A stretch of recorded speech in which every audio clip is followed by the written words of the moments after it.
Welcome to Hebraic Insights in the Gospels. Join us every Sabbath on Zion Road Radio for a look at the life, deeds, and words of Yeshua Messiah and his followers from the Torah-centric Hebraic perspective they were originally lived and written in. Stand at the crossroads and look. Ask for the ancient paths. Ask where the good way is, and walk in it, and you find rest for your souls. You find rest for your souls. Oh, you find rest for your souls when you walk in his way. Today's program is on John chapter 1, verse 35 through chapter 2, verse 25. Please get out your Bible and follow along. What was the most important priority Messiah had in his ministry? Who were the first disciples of Messiah, and what can their story teach us about moving in God's will? How did Messiah handle other people trying to influence his ministry? How long was Messiah's ministry before his death and resurrection? Did he ever try to control other people's decisions or let the possibility that they might make the wrong choice deter him from doing his ministry?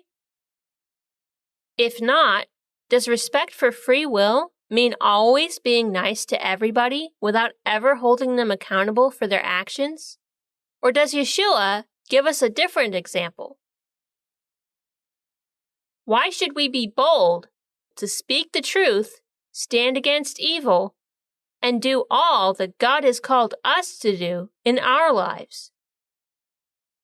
Stay tuned throughout today's program for Eliyahu ben David's insight on these questions and more in John chapter 1, verse 35 through chapter 2, verse 25. And now, here's Eliyahu.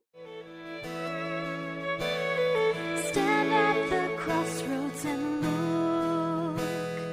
Ask for the ancient paths. Ask where the good way is, and walk in it, and you find rest for your souls. You find rest for your souls. Oh, you find rest for your souls. Shabbat Shalom, friends. Very exciting being right at the beginning of the book of John. And of course, in our last meeting, we learned where Yeshua really came from. And this week, we're going to see him setting out upon his ministry and how things worked out at the very beginning of his ministry. So I think this is going to be interesting. And what I kind of found interesting here is how John kind of starts out and he's giving you every day. And then he gets to a certain point and he just gives up because so much is happening. He can't do it day by day anymore. And so when we start here with John's prophetic call, you might be thinking, well, what about the other Gospels? They tell us that Yeshua started out by going into the wilderness and dealing with the devil for 40 days. This sort of thing really drives unbelievers crazy because they think, oh, well, this is a different story here in John. It doesn't say anything about that. The Gospels contradict themselves. You probably have heard that, right? Well, when you understand that John wrote this gospel probably near the end of the first century, he already had the other three. If you were John and you were writing, would you just want to write all the same things the other people wrote? Or would you want to fill in the things they left out? So that's what happened.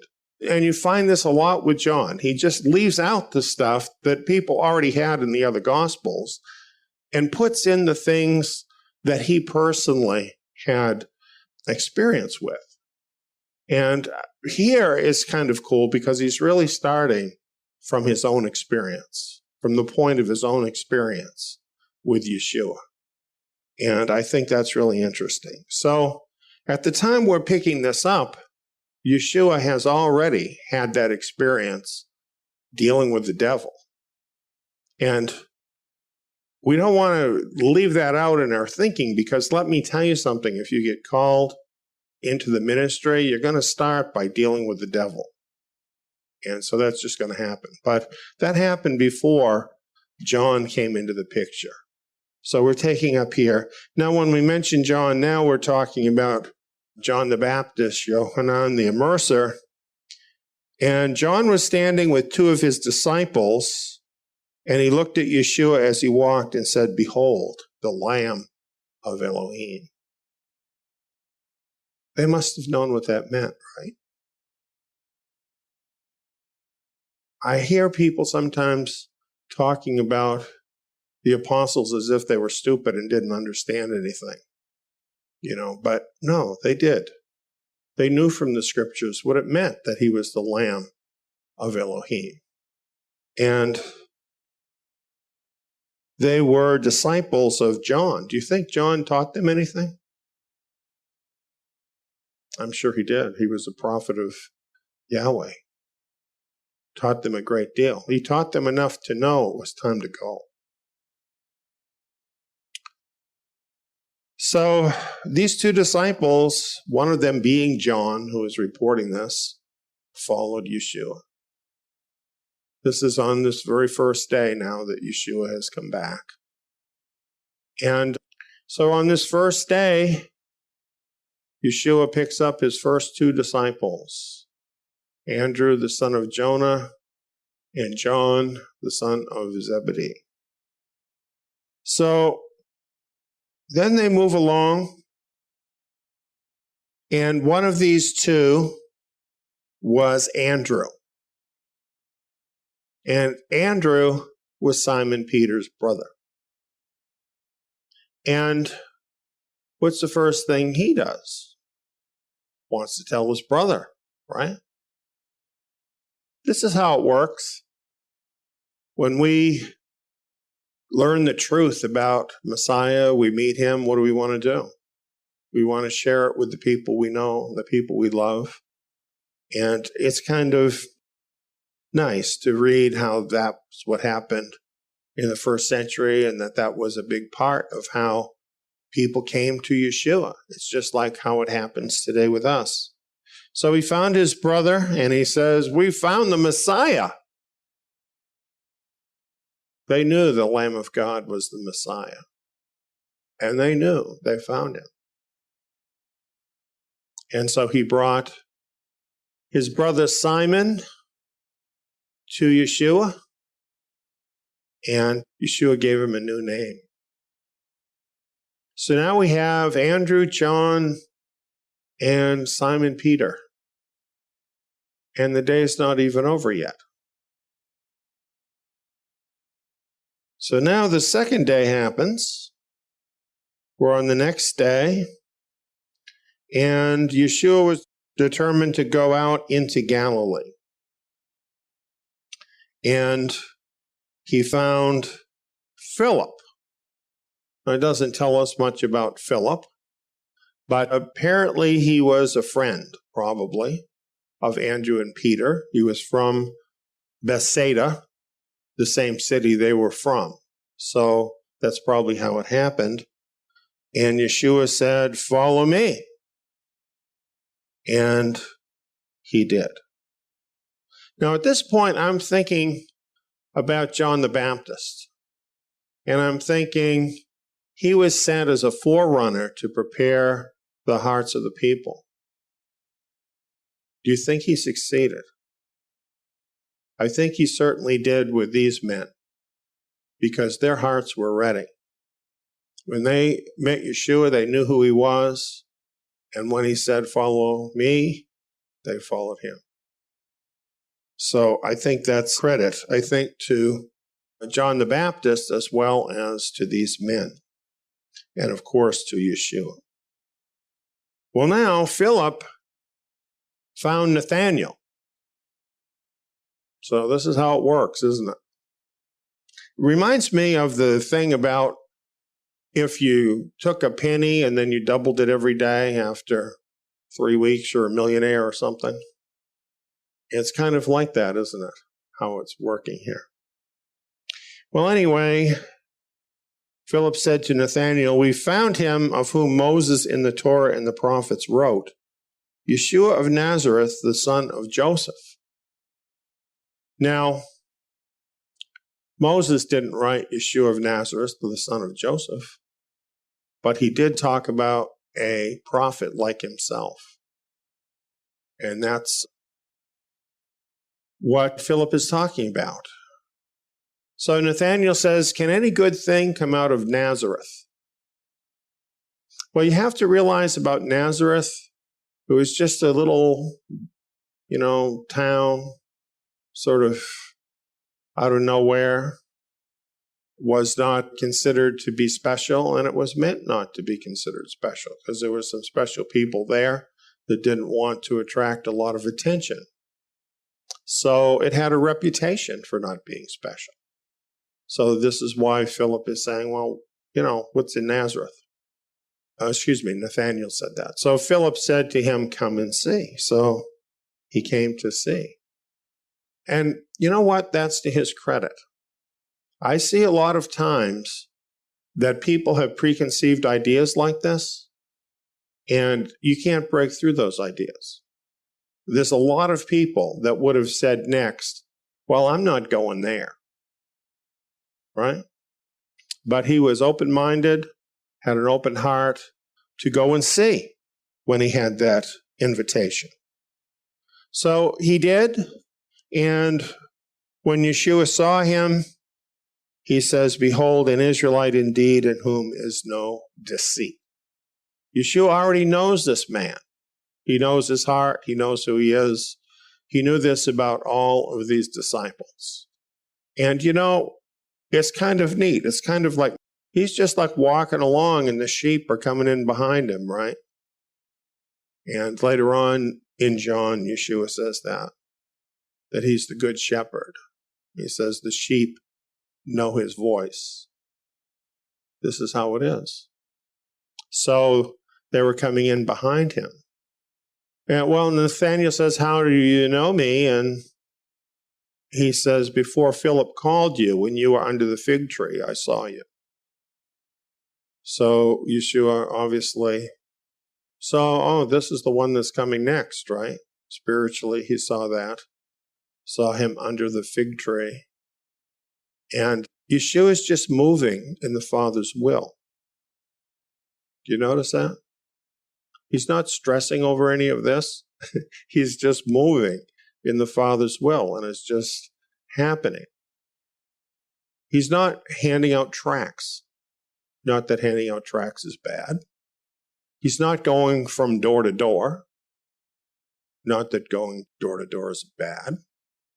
But the thing is, he didn't need to do any of those things. He just needed to walk in his Father's will, and his Father's will unfolded in his life without a lot of stress over what he was doing. How will I build up my ministry? What am I going to do? No, none of that. So we're into now the second day, and he still has 4 disciples. But Nathanael then says, "Rabbi, you are the son of Elohim. You are king of Israel." And Yeshua makes a promise to him. You will see heaven opened and the angels of Elohim ascending and descending. If you follow Yeshua, you'll see that too. It would have been great to be there then, but the people that were there then, they're going to see the same thing that you're going to see on that day. So now he's got his first 5 disciples, and it's only day 2. It's pretty good, huh? Well, what happens next? His third day. This is just day 3 of his ministry. And he's taking a break. Yeshua and his family have friends. And they've been invited to a marriage feast in Cana of Galilee. And his mother is there. And it appears that his brothers are there too, probably sisters. And Yeshua was invited, says, with his disciples to the marriage feast. And I'm thinking whoever invited him to the marriage feast probably didn't really know yet that he had started his ministry and who these disciples were, because they've only been with him for 2 days, right? So probably there's a little discussion, and maybe with his mother.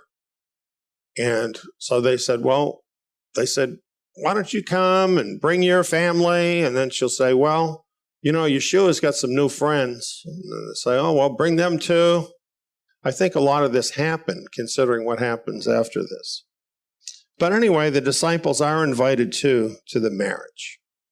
In the first century, a marriage feast was a big deal. And it's very different than how it is for a lot of us today. We're used to, if we want some entertainment, we turn on the TV set or go to a movie or something. Most of the time, we can have most any kind of food we want. You can have a feast anytime you want. It wasn't like that for people back then. Most of the time, people lived very ordinary lives. And we're talking about the people who were friends of Yeshua and his family. And they were not the poorest of the poor, but they were ordinary folks in terms of their economic status. And so we can assume that their friends were like that too.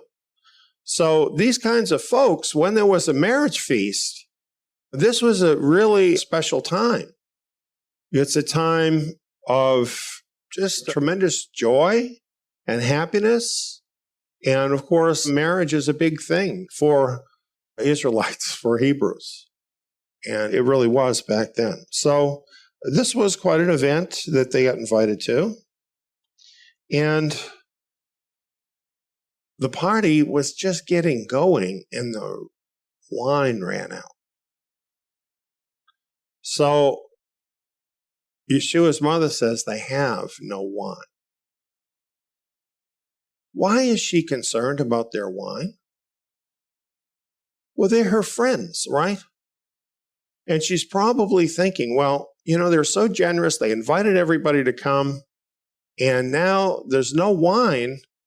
And they're going to end up being embarrassed. And she didn't want that to happen to her friends.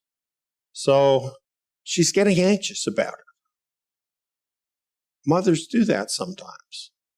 They get kind of anxious about things sometimes. And so, she got kind of anxious about that. And she says to Yeshua, they have no wine, as if to say, you need to do something about this. Can you picture that? You're looking at a real family, right? Apparently, she didn't see the halo around his head.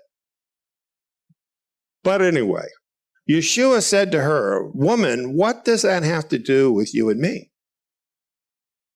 My hour has not yet come. Put another way, he said, Mom, that's none of your business.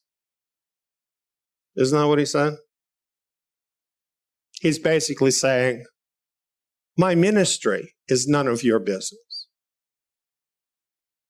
Was it his mother's business? This is what happens when people set out in a new ministry. Other people are going to have to get used to it.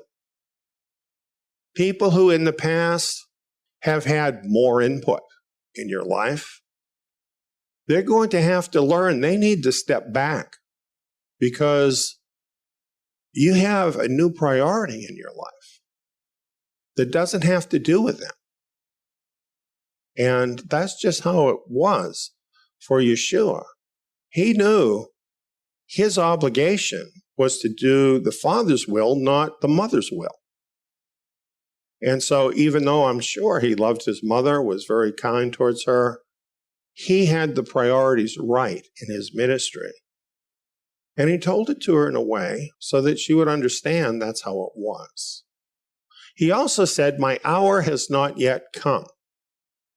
Now, what I think about this is, they translate this so this sounds all spiritual. My hour has not yet come. Actually, this word that's translated hour can simply mean a moment. In other words, he's saying, I'm planning on doing this anyway, but it's not the right time yet. In other words, Mom, you're pushing. Back off a little bit. That's basically what he's saying. And I can relate to this, can't you? Sometimes we can get anxious about things. And we have to be careful that we don't push beyond where the Father's will is at. Because he's got his own timing. And you see what was happening here is Yeshua was moving in his Father's timing, but Mom was feeling anxious and she was getting ahead of things, is what was happening. And all very understandable, and I think an important reminder to all of us. So anyway, right away, she took those words to heart and said to the servants, whatever he says to you, do it. So she is basically saying, okay, this is out of my hands now. It's all up to him. Do what he says, not what I say.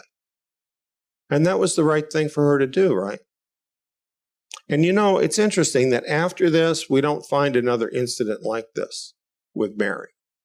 That, she got the picture. It's time for me to let go here. It's time now for him to do the work he's called to do. And so that's what she did. So, Yeshua had a lot of support from his family, quite opposite to how it's normally thought. But he had a lot of support from his family. They were very interested in what he was doing, as you can see with her. But things had to get in the right order. As he was just starting out in his ministry, this is day 3. So it doesn't say how much longer he waited, what happened in between, whatever. The reason why he had waited doesn't talk about that. It just tells us when we get to this miracle, here's what happened. There were these 6 pots of water. And this was up to 30 gallons of water that we're talking about. That's a lot. And Yeshua had those pots filled all the way up. And he said, draw some out and take it to the ruler of the feast. So they did. Apparently this was the custom. There was the ruler of the feast who was akin to the friend of the bridegroom. You've probably heard that before, who was kind of overseeing the wedding. So the bridegroom wouldn't have to be bothered with the details of the wedding. He had his best friend doing it. So they took this wine to that person. And of course, he tasted the wine, and it was interesting what he said. Everyone serves the good wine first, and when the guests have drunk freely, then that which is worse. You've kept the good wine until now. So sometimes at weddings, some people get a little tipsy. Have you ever been to a wedding where that happened? At a wedding feast? It does happen. I find it interesting that the fact that there might have been some people who were tipsy enough they couldn't tell what wine they were drinking didn't stop Yeshua from turning water into wine in that place. This is an amazing thing about Yeshua. And it's something that sets him apart from religion, sets him apart from the Pharisaical thinking completely. The Pharisees had a theory which they thought guarding the Torah meant you would have additional rules, so you wouldn't even get close to breaking a commandment in the Torah. So, for example, one of their rules was you mustn't say the name of Yahweh. You use a substitute name because the scriptures say not to take his name in vain, so you just shouldn't say it at all. I don't think anybody stopped to think, is that what Yahweh wants? Does he want to prevent his people from speaking his name? So you see, this religious attitude sometimes actually inhibits people from the real intent that Yahweh has in the scriptures. But it's a religious attitude, and we find this in all kinds of religion. Certainly in Christian religion we find it, and many times it's well-meaning. The idea is to preserve righteousness and holiness and so on, but it's really misguided. This sort of religious thinking is really misguided. Yeshua, on the other hand, believes in your free will. And he thinks it's up to you how much wine you drink. And so he's not concerned, really, with whether you drink wine, don't drink wine, or how much wine you drink. You will be the person that will pay the price. You know, if you go down the wrong road, right? It's just what happens. That's up to you. And this is something that's really lost in religion. And this is why so many times people are kept spiritual babies and never grow up, because they never have an opportunity to make a mistake. You know, maybe what needs to happen in your life is you need to drink too much wine, trip over something and fall down and hit your head. And then you realize, wow, I really shouldn't drink that much wine. Now you're not going to drink too much wine. End of story. It doesn't have to be a big deal, right? Of course, you will have those people who become alcoholics. What about them?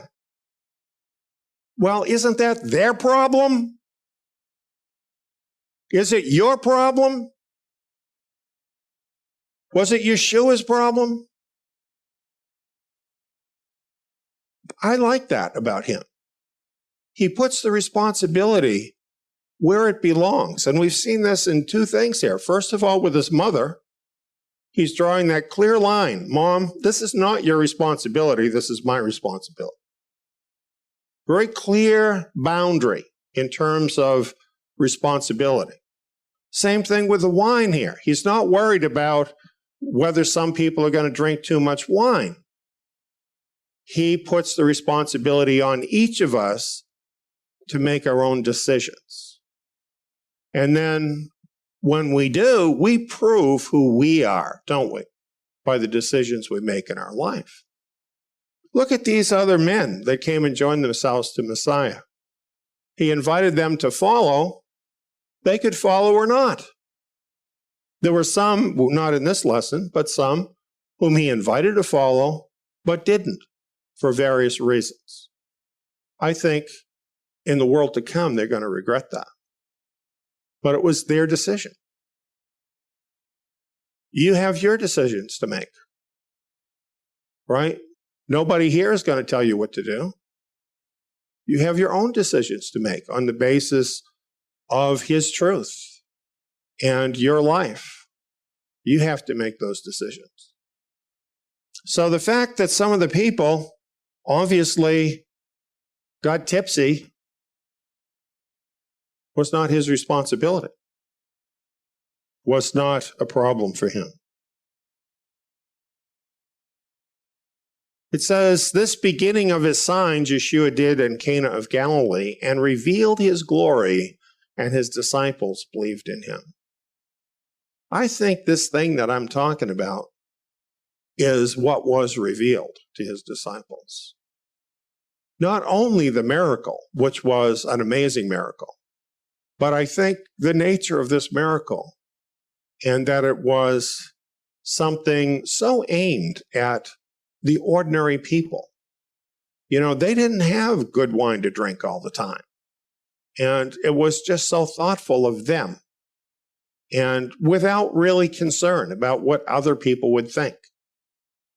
And I think this was the glory of Yeshua. And another thing about this is Yeshua didn't care even what his mother thought about him. Didn't care what other people thought about what he did. He moved in his Father's will, whether it offended people or not. And a lot of times it did offend them. He was not really that concerned about what people thought, so long as he knew he was walking in his Father's will. Well, here it says his disciples believed in him. And they just saw that in him. They knew he was the man. After this, he went down to Capernaum, he and his mother, his brothers, see, his brothers are there too, and his disciples, and they stayed there a few days. Now, at this point, there's a lot more that happens when they go down there to the Sea of Galilee at Capernaum. And John just says they stayed there a few days. He doesn't say how long that is. If you look in the other Gospels that we've already gone through, for instance, I have Mark here, it tells us some things that happened there. It says, Yeshua withdrew to the sea with his disciples, and a great multitude followed him from Galilee. He went up into the mountain and called to himself those whom he wanted, and they went to him. He appointed 12 that they might be with him and that he might send them out. John never even talks about that. All of a sudden, he's just got these 12 disciples. We'll find that as we go along in John. John doesn't even try to explain how that happened or where that happened, because it's already explained for us in the other Gospels. So those things happened here, and it's just good to remember that that happened. John 2:13, the Passover in Judea was at hand, and Yeshua went up to Jerusalem. This Passover is not mentioned in any of the other Gospels. The other 3 Gospels only tell us about one Passover, and that's the Passover where Yeshua had his last Passover and was crucified. John is very careful to lay out the chronology for us regarding these Passovers. This is the first one. So at this time, when the first Passover happens, Yeshua was immersed by Yohanan in the 7th month. Now it's the 1st month for Passover. So we're talking about 6 months that have gone by. And then we have this Passover. Let's see the rest of these. John 5:1. It says, there was the Jewish festival, and Yeshua went up to Jerusalem. We'll get to this, of course. But I just want to go through and show you these Passovers. This one here does not call it the Passover. It just simply calls it the Jewish festival. And there's lots of reasons why we should believe that this is the Passover and not a different festival. And one of the things is, just in the previous chapter to John 5:1, we have Yeshua saying, there are yet 4 months until the harvest. Behold, I tell you, lift up your eyes and look at the fields, that they are white for harvest already. Well, the day after Passover is the first day of harvest, where the first fruits of the barley harvest are offered up to Yahweh. So in this part, in John 4:35, this is obviously after Sukkot, but still with 4 more months until Passover. So clearly, what it must be talking about in John 5:1 is the Passover. Then we've got Passover number 3, John 6:4. Now the Passover, the Jewish festival, was at hand. And then eventually we get to another one. Now the Passover in Judea was at hand. Many went up from the country to Jerusalem before the Passover to purify themselves. So there are 4 Passovers, and this means that Yeshua's ministry was 3.5 years long. Now, I know that there are some teachers of the scriptures, even in Messianic circles, that say that Yeshua's ministry was just 1 year long.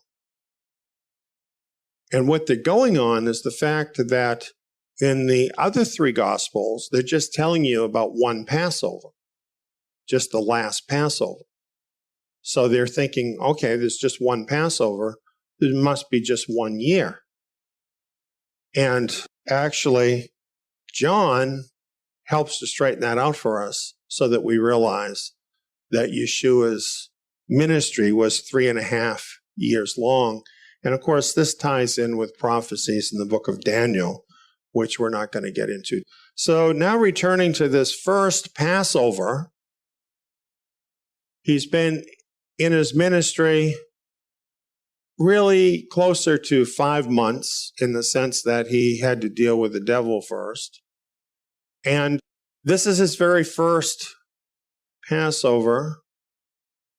And he goes into the temple and he finds them selling the oxen, the sheep, the doves, changing money, all about money and commerce, all about selfish things, not about Yeshua. And he made a whip and he threw everybody out of the temple and all of the animals too. Turned over the money changers' tables and ordered them to take all this stuff out of there. And the disciples remembered the prophecy, zeal for your house will eat me up. He had zeal for his Father's house. And he wasn't going to put up with it, with what they were doing. Yeshua was a bad boy in the minds of a lot of the people back then. Certainly in the minds of the money changers and the people who were making money out of the temple. And very, very different, I think, than the attitude that you have to always be nice. Sometimes it's very justified to not be nice. You know, sometimes action needs to be taken. This was his Father's house. This was not up for debate. And he drove them out. Now, in the other Gospels, it tells us how he drove them out at the last Passover. I think you can pretty much assume this is what he did every Passover. That he went up to Jerusalem and started his Passover by driving out all the money changers and thieves. And that seems like a pretty good way to start your Passover. But it did not get the favor of the elite who were making all the money from the temple.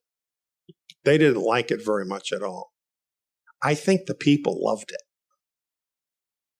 I think they did. I think to see somebody finally standing up for the truth made them feel pretty good, even if they didn't have the courage to do it. And so that's probably why he could do this every year. Because, you know, the politically minded, they care so much about what the people think. They probably didn't really dare to stop him or try to stop him. And they asked him, what sign do you show us seeing that you do these things?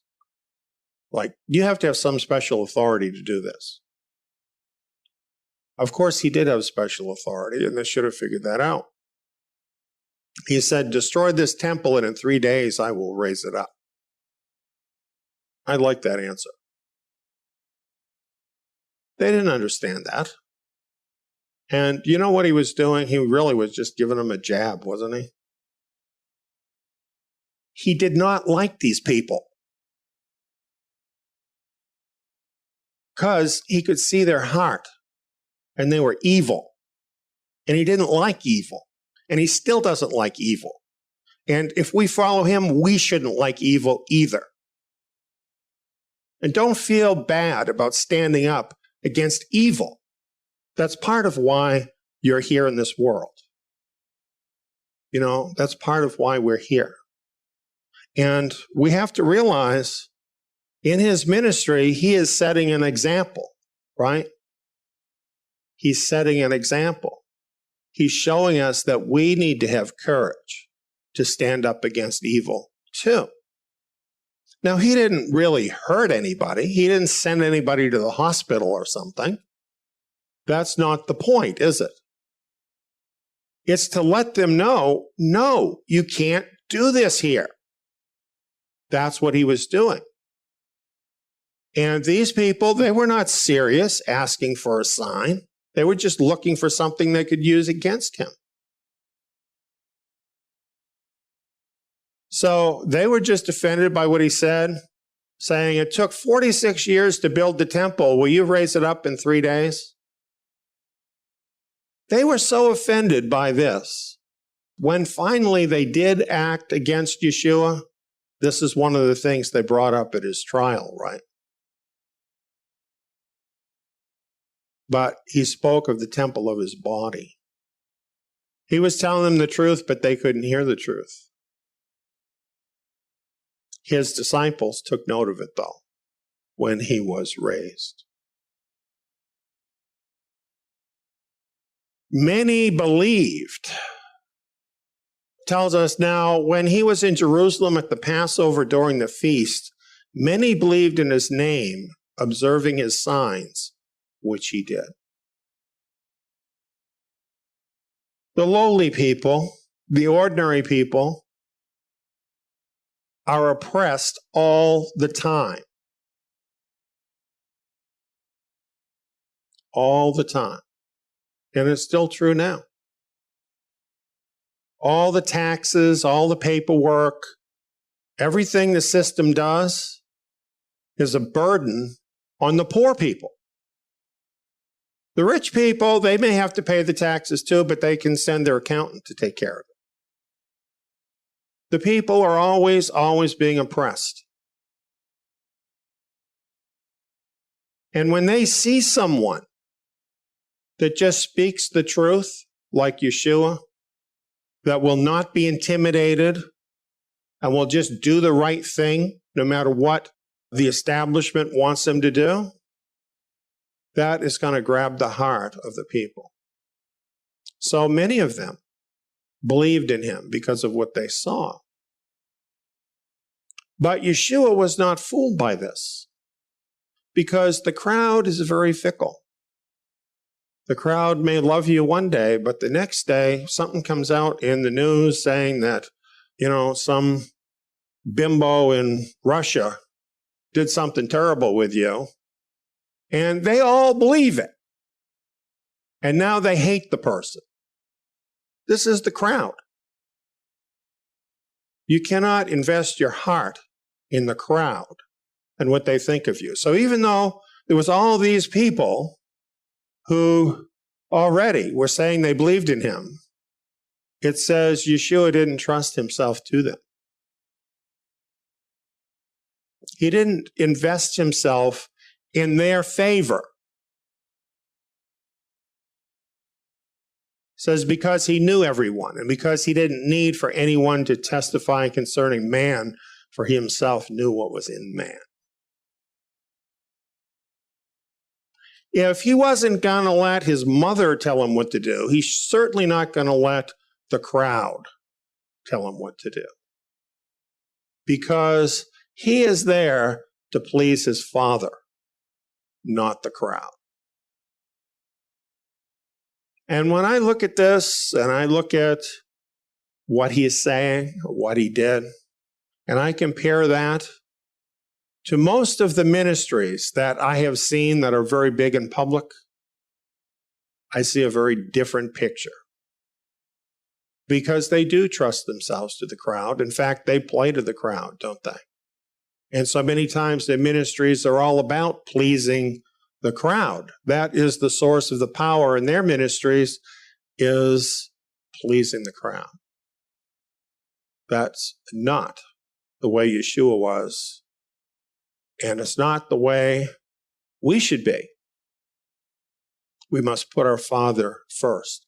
And when you do that, what happens is those people who see that and respond are responding for the right reason. Not because the ministry is trying to please their flesh, but because their heart is crying out for righteousness. So this is why those of us who follow Yeshua, we have an obligation to be this way, to be true and honest, and not looking to the people as the source of the ministry, but looking to Yeshua as the source of ministry. Don't look for the praise of men, but the praise of Yeshua.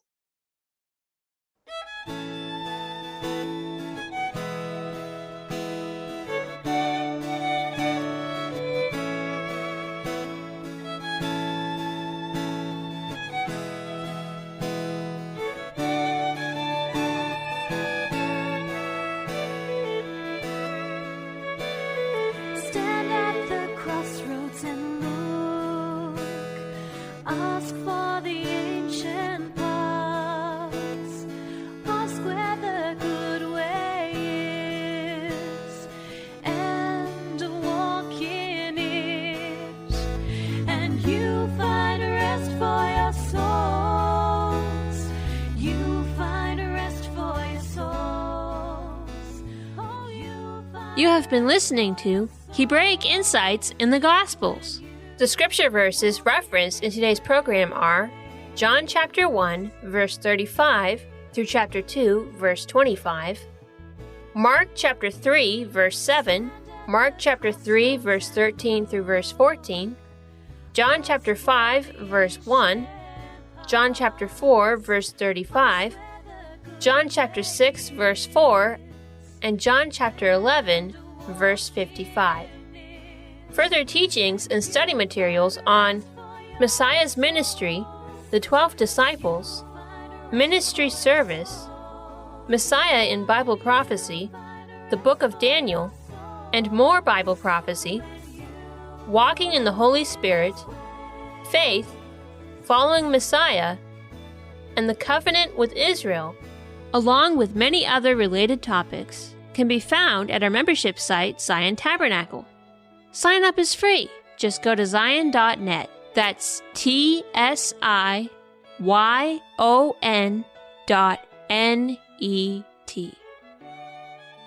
New programs on the Gospels will be airing every Sabbath on Zion Road Radio. Tune in next Shabbat to learn more from Hebraic Insights in the Gospels. Shabbat Shalom!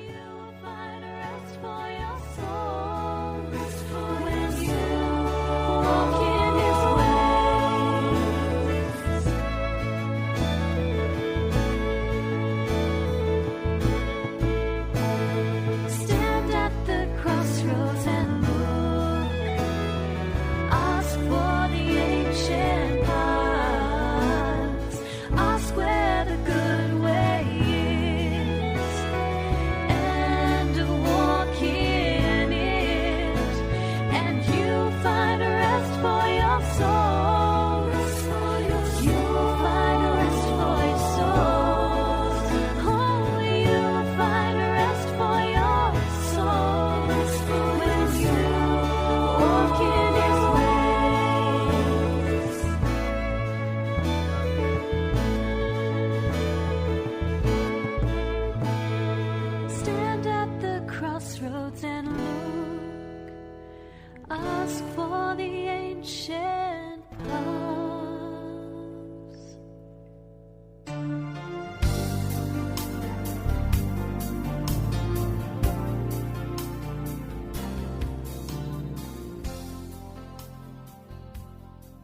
The Christian church system has claimed that Israel is cast off and done away with. However, Jeremiah chapter 31, verse 35 through verse 37 says, "Thus says Yahweh, who gives the sun for a light by day, and the ordinances of the moon and of the stars for a light by night, who stirs up the sea so that its waves roar. Yahweh of hosts is his name. If these ordinances depart from before me, says Yahweh, then the seed of Israel also shall cease from being a nation before me forever. Thus says Yahweh, if heaven above can be measured, and the foundations of the earth searched out beneath, then will I also cast off all the seed of Israel for all that they have done, says Yahweh." The sun is still here. The sea still roars, and the stars still shine. Learn how Yahweh's nation Israel is literally written in the stars as a permanent testimony of our God's commitment to his covenant with Israel. Visit our community site, Zion Tabernacle, and sign up as a free member to view Eliyahu ben David's seminar entitled One Nation Written in the Stars. Now available free of charge as part of Zion Fast Track, our introductory video course. Zion Fast Track will give you the big picture of what God is doing with his remnant nation in this very generation. To sign up and learn more about what other free resources you'll get as a Zion Tabernacle member, go to zion.org and click Join Us. That's TSIYON.org.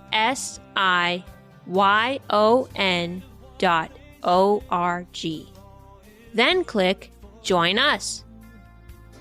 Just get into the boat where the passengers await for her